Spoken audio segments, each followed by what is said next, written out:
In this devotional, we will look at Galatians chapter 1, verse 11 and following, where Paul will share his testimony about the good news and some of the opposition that he encountered, that he experienced, because he preached the good news of the grace of God alone and faith in God alone. Verse 11. Now, I would have you know, brethren, that the good news, the gospel, which was preached by me is not according to the standards of mankind. The reason is that I neither received it from mankind, nor was I taught it by mankind, but I received the good news by means of a revelation from Jesus Messiah. And you can look in the book of Acts for his salvation and other scriptures that speak of how he went to the desert for a period of years and was taught personally by Jesus Christ. He goes on to say, for you have heard of my former conduct of life in Judaism, how I used to persecute the assembly that belongs to God beyond. I persecuted the assembly beyond measure and tried to destroy it. And I was advancing in Judaism beyond many of my contemporaries among my countrymen, being more extremely zealous for my ancestral traditions. When you read the background of Paul, you learn that he studied under the finest and most respected rabbis of the day.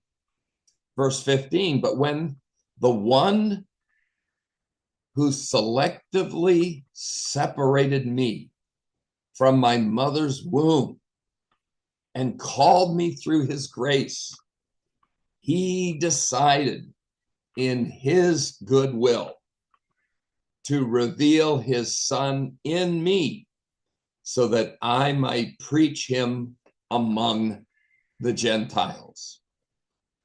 Paul, the apostle to the Gentiles, Peter, the apostle to the Jews.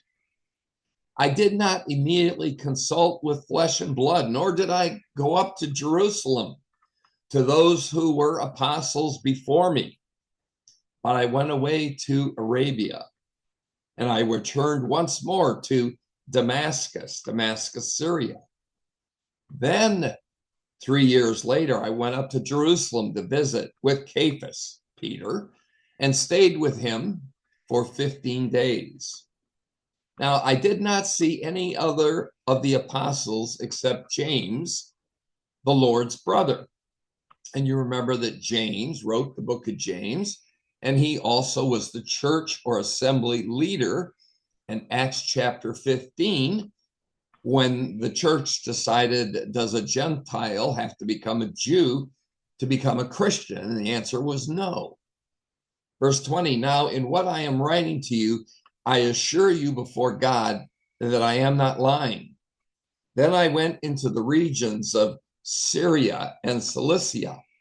I was not known by my personal appearance to the assemblies of Judea, which were in Messiah, but only they kept hearing the one who persecuted us, the one who killed us, the one who dragged us out of our homes, is now preaching the faith which he once tried to destroy.